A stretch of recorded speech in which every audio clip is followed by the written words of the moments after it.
Hi, you're welcome to Success Tips. In this video today, we are going to be discussing how to manage crisis in life.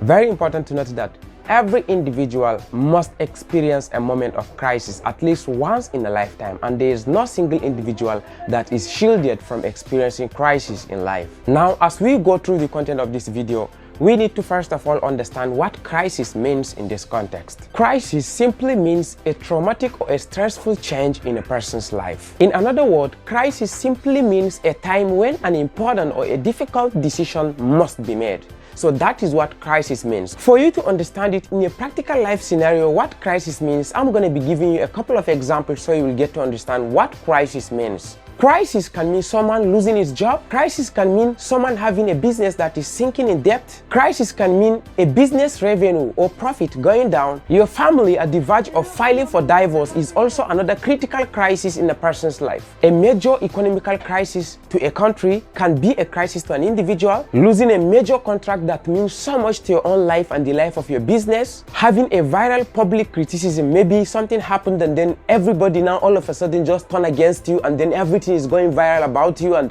people are making all sorts of disgusting comments and disgusting posts about you. That's a crisis. You've graduated from school and then you've been for years without a job or without a business. That's a major life-threatening crisis in your life. You failed a major course and it led to carryover, and if care is not taken, you are going to repeat your class. That's a crisis. Now I believe you understand what I mean by crisis in life. So many people are passing through difficult situations. So many people are passing through crisis that they find it very difficult to manage, and at the end of the day they keep on giving up in life, they keep on suffering in life. Situations where they could have navigated using critical decisions, but because they lack understanding, they lack knowledge, and then they lack prior education about managing crisis, and so many people are losing it in life. And I feel this is a very important subject that people need to follow through this video and understand, and then learn how to manage such situations when it happens to their own life. What are the causes of crisis? What are the things that leads to crisis? In most cases, crises are things that happens beyond our own control. And crisis can be something that is related to your health. It can be something that is related to your finances. It can be something that is related to your relationship. It can be something that is related to your business, and many other factors that can lead to you passing through a situation where you have to take a difficult or a most important decision. So in a nutshell, anything that puts you in a situation where your survival will solely depends on your ability to take important and difficult decisions, that has a potential of crisis. Now, having said all that, how can one manage a crisis? How can someone have control over a major crisis in life? It is very possible for you to pass through crisis and then emerge out very successful and very strong. While it sounds very difficult to a person that does not understand and does not have an understanding or knowledge on how to dive through that, but with the right knowledge and understanding, it is very possible for you to pass through a major life-threatening crisis and then still survive it. Let me tell you this. Crisis is likened to a snake entering your own bedroom, okay? So when you are sitting down in your own bedroom and then snake just find its way coming and then you sight that snake, your survival out of that will solely depend on your reaction after you sighting the snake entering your room. Don't forget, I mentioned earlier that crisis is more or less like a person's psychological response to a major change in life. In as much as you don't have control over the snake's entrance prior to its entrance into your own room, but how you react at that moment is going to determine whether you are going to survive it or not. Now, when you are faced with such situations, you have two major options, okay? You can choose to be in fear and then you get frightened, you begin to shout, and then you lose guard, and then the snake just gets into that room and maybe gets under your bed or under your table and then hides somewhere without you taking notice of where exactly the snake hits until it disappears. On the other hand, you can choose to be calm, and then calm down and then begin to observe the snake's movement, and then maybe you can make an attempt to carry something and then kill the snake. And if you cannot be able to kill the snake, you keep on tracking where the snake gets in until you are able to chase out the snake out of your room, and then after that you then maybe go and then make an investigation to find out what exactly led to the snake being able to have access to your room, okay? And then is it that it's been long you fumigated your room, or is it that there's a hole on the wall, or is it that you left your door open? You go through all that and then you investigate exactly the major cause, and then you take control of that. It may be something like you fumigating your house at the end of the day, or maybe you try to keep your door closed at all the time, or maybe you saw a hole and then try to block that hole, or things like that. And then after all that, you will live in peace in your own room for the rest of the time.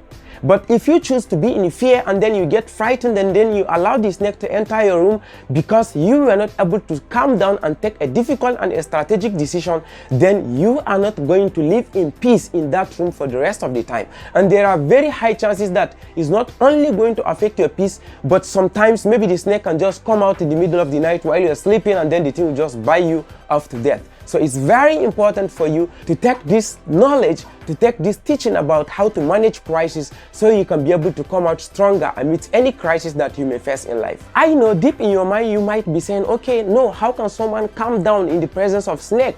How can someone sight a snake coming inside his room and then the person will just stay calm and be observing the snake? That is why it is called crisis, because crisis is something that is beyond your control, and it is something that the only thing that is going to bail you out is for you to stay calm and take that difficult and strategic decisions. Get this very clear. When you take strategic decisions, when you take difficult decisions, you have a probability of winning. On the other hand, if you don't take decisions, if you don't take difficult decisions that can lead your way to survival, then your chances of survival is zero. It's as important as that, and it is important for you to note that. That was just an illustration on how to handle crisis in life. Now let's take this to a real life scenario. Let's take this to a real life crisis and then see the decisions and the actions that you can be able to take and the options that exist for you when it comes to a major crisis in life. Now let us start with a person that is losing out of business. Maybe your business is now losing sales, and then you have a piling debt on that very business, and then you no longer have customers. Your competitors have already taken out all your customers, and then the only thing you have left is a business that is crumbling down. How can one face such situations? Okay, just like the case of that snake, you have two major options here. Okay, the first option you have is you can choose to just get terrified and then your life become very miserable. You start playing hide and seek game to your lenders, and then you find it difficult to stay in the office because you know all the people that borrowed you money, all the banks that gave you loan will start coming after you, and then you begin to run away from your office, and then as a result of that, you are not able to even make decisions that can make the business to revive back and then survive, and then that is how the whole business will keep on crumbling, and before you know it, you land in jail. On the other hand, you can decide to stay calm and then start studying and then retrospectively observing all the things that you have done in the past, and then start to check all the decisions you have taken in the past in that business. Is it that you have not been treating your customers well? Is it that you've been taking money out of the business without control? Is it that you've been having people that are not trained to manage specific aspect of the business? Is it that you have not been paying so much attention to the business? Is it that you have not been monitoring the current trend such that you can be able to fit into that market category? You look at all the gray areas that you can be able to improve, and then you take another step in order to go and explain all the people that lent you money, all the banks that gave you loan. You explain to them the things that you were able to find out, and then you also make a request of them to give you more time to be able to take some decisions, and then before you know it, you start training your staff, you start making advertisement, you start investing in changes that need to be done for that business to survive, and then with that you will begin to recover from that major crisis. Another example of a real life crisis is someone being a graduate for years, and then the person was not able to secure a job, and then the person was not able to build a business. Okay, so in that same situation also, you have two major decisions that you can be able to take. You can just choose to give up, and then you just decide, okay, you can't kill yourself, and then you just sit down and you be like, okay, so I've tried this, I've tried that, so I don't think I am fit for anything in this life, so I think I will just sit down and maybe go and start begging on the street, or maybe I will just go back to my parents' house and then I will just sit down. Please, I cannot be able to do anything again. So in fact, I feel depressed right now, so I cannot be able to do anything. And maybe you just sit back, and at the end of the day, you will be depressed, and then nothing will be there for you. On the other hand, you can choose, to say, okay, now I've tried this, I've tried that, I've tried that other one, it didn't work. Okay, what next do I need to do? Is there anything I don't understand?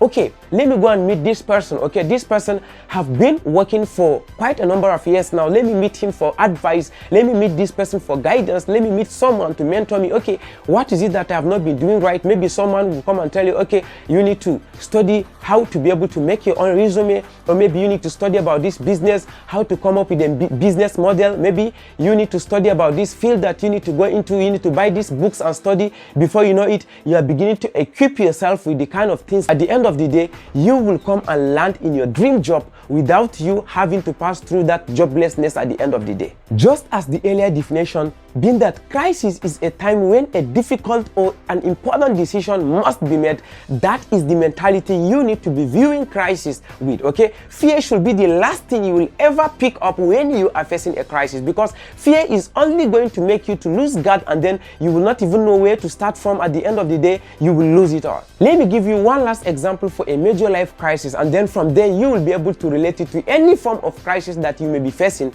and then you will know how to be able to manage and then navigate yourself out of that crisis. Okay, now let's say a person just failed a course and then it led to carryover, and then the person will have to repeat that course. Okay, so in that case also, you have two options that you can be able to take. Okay, you can decide to just sit down and say, okay, why me? Why did I fail this course? Okay, I have studied this course. There are times I picked the material and I studied it. At the end of the day, I just failed this course, and then you just give up, and then you say, I'm not even studying again. I will not take this course serious again. Why would the lecturer do this to me? You start blaming everybody. You start blaming the lecturer. Maybe you say the lecturers didn't treat your course, maybe, or didn't treat your script well. They were not fair in marking your own script, and then you just get angry with everybody, and then that is how you will not be serious, and then you keep failing until you get withdrawn from the school.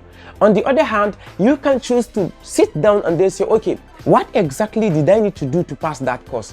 What are the things that I will need to implement this time?